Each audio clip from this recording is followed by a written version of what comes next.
Kyrie Irving is returning to the Dallas Mavericks in what is pretty much the first big star free agency domino of the offseason. Woj has all but confirmed that Kyrie will be staying with Dallas. And to me, if you guys watch my videos at the time that the Kyrie trade went down, I've never been a huge fan of Kyrie in Dallas, and this move kind of continues that line of thinking. Let's go with the positives though, right? Like, why would Dallas want to retain Kyrie? Well, obviously, he's their free agency option. Like, technically, based off some of the moves that they made the night of the draft, if they really wanted to just renounce Kyrie's cap hold, they could, maybe go out and get someone like Draymond, maybe go out and get someone like Kuzma, but it appears as though they're going to re-sign Kyrie to what's going to be a pretty significant contract, more significant, I think, than pretty much any team around the league would have brought him in for. But the talent has always been there for Kyrie. He's an unbelievable individual scorer. He's someone that is fantastic late in games, and when he's healthy, which has been an issue for him, but when he's healthy, he's one of the most talented scorers that we've had in the league in the last 20 years. He's that good. However, this is like 6 straight years now of just weirdness around Kyrie, whether it be missing games due to injury, whether it be missing games for other reasons, whether it be quitting on his team, whether it be requesting a trade.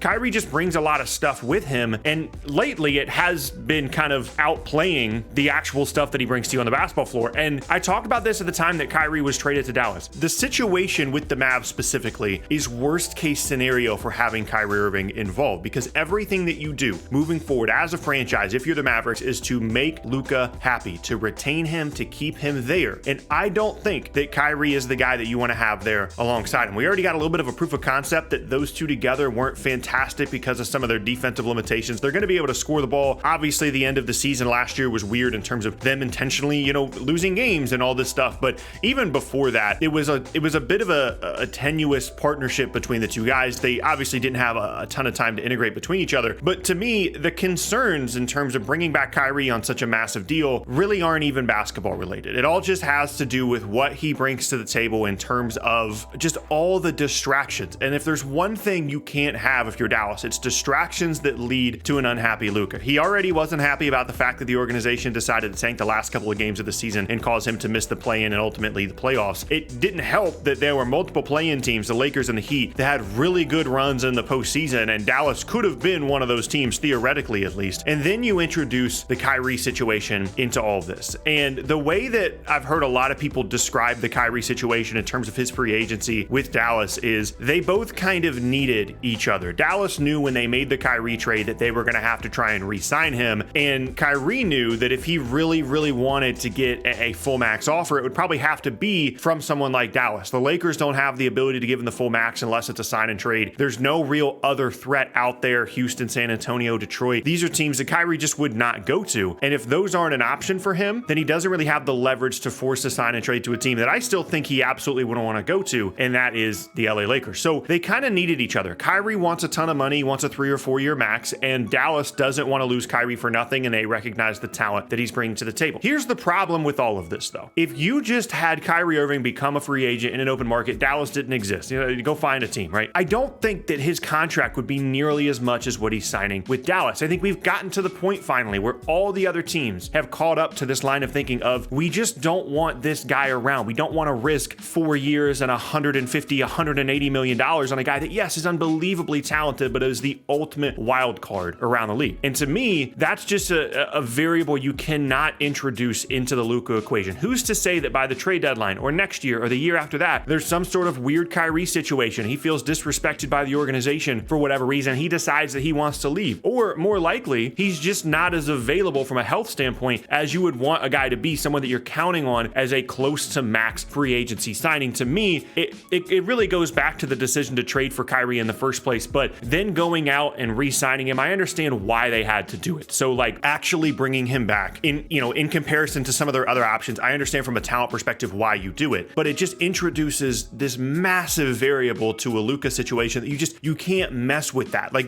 you can say whatever you want to about Luka defensively, maybe he's not always in shape. When he's right, when he's good to go, he's a top 5 MVP candidate. He's a top 5, top 8 player in the entire league. And if you're Dallas and that guy leaves, your franchise is ruined for like a decade. That's just how this kind of stuff goes. And if you pick one star player to pair him with around the league that could upset him and introduce just all kinds of wild card stuff into the equation, Kyrie Irving is that guy. And like I said, the basketball side of this, I think ultimately will probably get worked out. I don't think Dallas is going to be like this unbelievable juggernaut because defensively, they're still going to have a lot of issues, right? They don't have a great wing defense. defender after getting rid of Dorian Finney-Smith in the Kyrie trade. And the offensive firepower of those two guys is nice, but they don't really, you know, like multiply each other. It's just kind of a your turn, my turn kind of thing. But I mean, if Kyrie's healthy and, you know, he's paying attention, he's locked in, he's not providing all these distractions, he's going to be a nice addition for them, certainly, and the kind of player that they've really been looking for to play alongside Luka, certainly since Jalen Brunson left, but really the entirety of Luka's career. You want kind of a partner for him offensively, and Kyrie has a lot of experience doing that, you know, alongside someone like LeBron. And I'm willing to admit that there's a possibility that Luka and Kyrie are awesome. And this upcoming season, you know, they're a top 4, top 5 seed in the West strictly because of how great their offense was. We've seen, you know, in recent seasons, Dallas's offense just be unbelievable, like record-breaking good. And that's without Kyrie. That's with like KP and a couple of other shooters,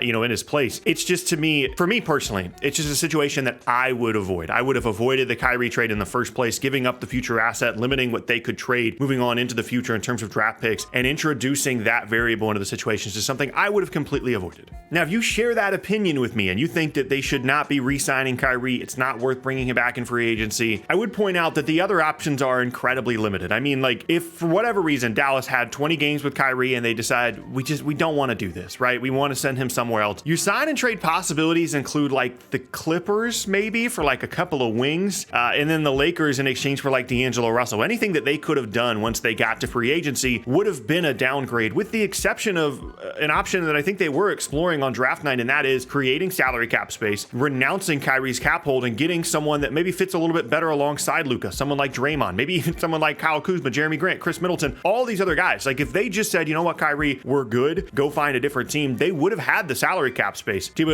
able to bring in some of those guys. And I think ultimately every one of them would have been a better fit alongside Luka, even if some of them don't share the same talent level as Kyrie. But I think that's just kind of the situation that Dallas found themselves in. And really, they put themselves in that situation, right? They forced themselves into this corner with the Kyrie trade in the first place. And had they not made it, they would have been free agency players this offseason. They would have had the ability to make some moves, and as they did on draft night, create some salary cap space. Maybe they could have been the Draymond team, the Chris Middleton team, the Jeremy Grant team, the Kyle Kuzma team. But they decided to go for the upside and the talent play and go out and get someone in Kyrie that is unbelievably talented as a scorer, but also is unbelievably unpredictable, and probably the most unpredictable player in the entire league. And if it's me, if I have a player like Luka, if I made an incredible trade a few years ago to move up in the draft to get Luka, if I was that team and I had found this diamond in the rough guy, this unbelievable prospect immediately develops into like an MVP caliber player, and then I let Jalen Brunson walk in free agency, I trade a first round pick for Christian Wood, I trade, you know, other stuff for a couple of different big guys, trying to find something, trying to make it work, I wouldn't then introduce the Kyrie thing to it. That's just me personally.